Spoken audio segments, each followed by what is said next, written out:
నా పేరు హేమంత్ కుమార్, ఒంగోలు అండి. నేను మన తెలుగు ప్రజలకు నేను కూడా ఒక తెలుగువాడిగా ఒక 2 మాటలు చెప్పాలనుకుంటున్నాను. మిత్రులారా, ఎవరైనా మన బంధువులు కానీ మన స్నేహితులు కానీ ఏదైనా నూతనంగా ఒక వ్యాపార సంస్థ స్థాపించినా, నూతనంగా ఒక ఇల్లు కట్టుకున్నా, లేదా వాళ్ళ ఇంట్లో ఏదైనా ఒక శుభకార్యం జరిగినా మనం వాళ్ళ దగ్గరికి వెళ్తాం.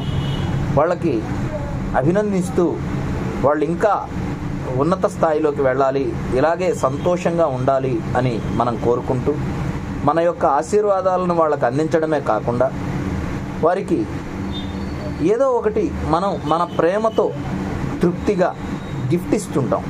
ఎంతో కొంత ఖర్చు పెడుతుంటాం. వాళ్ళు ఎంతో దూరాన కార్యక్రమం చేస్తుంటే అక్కడికి 100,000 ఖర్చు పెట్టి ఛార్జీలు కూడా భరించి మనం ఆ కార్యక్రమాల్లో పాల్గొంటాం.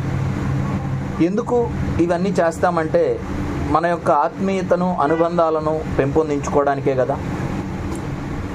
అంటే వారి పట్ల మనకు ఉన్న ప్రేమని వ్యక్తపరుస్తాం. మన యొక్క ధనాన్ని వెచ్చించి, మన సమయాన్ని వెచ్చించి చేస్తుంటాం. అయితే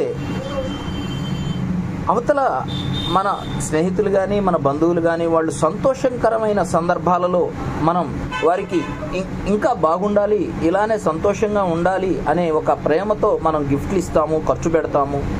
ఇవన్నీ చదివింపులని ఇస్తూనే ఉంటాం.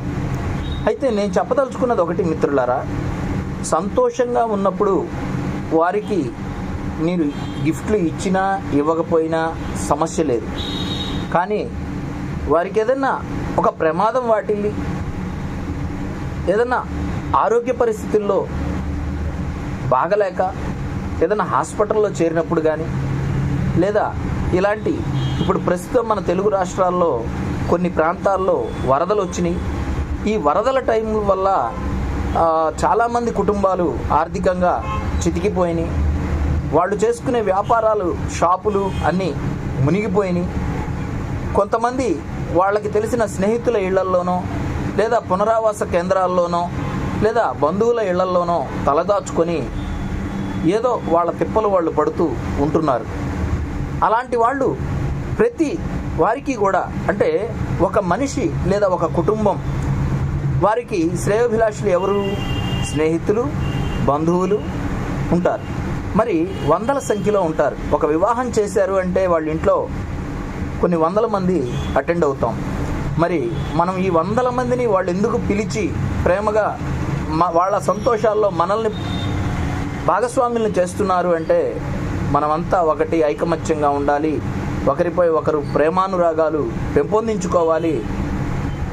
అందరూ కలిస్తేనే ఒక బలం, ఒక సంతోషం అనే ఒక వాతావరణంలో ఆ కార్యక్రమాలు జరుగుతుంటాయి. మరి ఈరోజు నాకు తెలిసి ప్రతి తెలుగువాడికి వాళ్ళ యొక్క బంధువు కానీ, వాళ్ళ యొక్క స్నేహితులు కానీ, అటు తెలంగాణలో కానీ ఇటు ఆంధ్రాలో కానీ ఈ వరద వల్ల ఇబ్బందులు పడుతున్న దయనీయమైన కుటుంబాల్లో ఎవరో ఒకరు వీళ్ళ బంధువులు ఉంటారు, లేదా వీళ్ళ స్నేహితులు ఉంటారు. కాబట్టి మీరు ఇలాంటి సందర్భంలో వాళ్ళని కేవలం పలకరించి, పరామర్శించి ఫోన్లో 2 ముక్కలు మాట్లాడి గమ్మునుండడమే కాకుండా, నేను చెప్పదలుచుకున్న సలహా ఏంటంటే, ఈ టైంలో మీరు అలాంటి వాళ్ళు ఎవరైతే ఇబ్బంది పడుతున్నారనేది మీకు తెలుస్తుందో వాళ్ళకి మీ అంతటా మీరుగా మీకు తోచినంత, వాళ్ళ ఇంట్లో ఒక శుభకార్యం జరిగితే ఎంత మీరు హెల్ప్ చేస్తారో, ఎంత హెల్ప్గా అని కాదు, ఇక్కడ మీరు ప్రేమతో ఎంత వాళ్ళకి ఇస్తుంటారో, ఏ విధమైన గిఫ్ట్లు ఇస్తారో అలాగనే అంతే ధనం లేదా అంతకన్నా ఎక్కువ అనేది ఇక మీ ఇష్టం. ఆ విధంగా మీరు ఎంతో కొంత వాళ్ళ యొక్క ఫోన్ నెంబర్కి ఫోన్పే ఉంటుంది, గూగుల్ పే ఈరోజు ప్రతి వాళ్ళకి ఫోన్ ద్వారా ఉంది. కాబట్టి దయచేసి వాళ్ళని అడగాల్సిన పని కూడా మీకు అవసరమా లేదా అని ప్రేమతో మీరు వాళ్ళకి సెండ్ చేయండి. అమౌంట్ ఎంతో కొంత మీ శక్తి కొలది పంపించండి. ఒకవేళ వాళ్ళు వద్దు, ఎందుకు పంపించారు అని అడిగితే చెప్పండి, నేనేదో ప్రేమతో ఇవ్వాలనుకున్నాను, ఇచ్చాను అని. వాళ్ళ మీద జాలిపడి ఇవ్వటం కాదు ఇది. ఇదొక సాంప్రదాయాన్ని మనం ఇప్పుడు అలవాటు చేసుకోవాల్సిన అవసరం ఉంది. ఎందుకంటే విపత్తులు ఎక్కువైపోతున్నాయి. సమస్యలు ఎక్కువైపోతున్నాయి. మనుషులు వచ్చే ఆదాయం వారి కుటుంబాలను పోషించుకోవడానికి కూడా సరిపోవట్లేదు నేటి కాలంలో.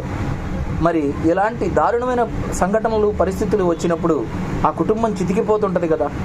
మరి మీలో ఒకడు లేదా మీ యొక్క ప్రేమ పాత్రులైన, మీరు ఎంతగానో ప్రేమించే వాళ్ళు ఈరోజు కష్టంలో ఉన్నప్పుడు వాళ్ళు కష్టంలో ఉన్నారంట అనని ఫోనుల్లో చెప్పుకొని గమ్మునుండడం కాకుండా, మీకు చేతనైన సహాయం వాళ్ళకి చేదోడుగా, వాళ్ళున్న ఈ పరిస్థితుల్లో ఒక ఆదరవుగా ఉండే విధంగా ఎంతో కొంత పంపించే ఒక సాంప్రదాయానికి తెరతీయండి అని నాకు అనిపించింది, చెప్పాలనిపించింది. దయచేసి ఇది తప్పుగా భావించకండి.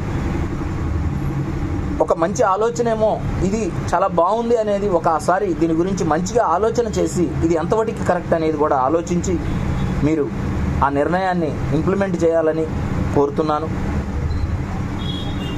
ప్రతి తెలుగువాడి కోసం, ఇబ్బందులు పడుతున్న ప్రతి తెలుగువాడి కోసం, అలాగే మన తెలుగు వాళ్ళందరికీ ఒక మంచి సాంప్రదాయం ఇదొకటి అలవాటు చేసుకోవాలని నేను మనస్ఫూర్తిగా వేడుకుంటూ తెలియజేస్తున్నాను. మీ ఇడపలపాటి హేమంత్ కుమార్, ప్రకాశం జిల్లా, ఒంగోలు.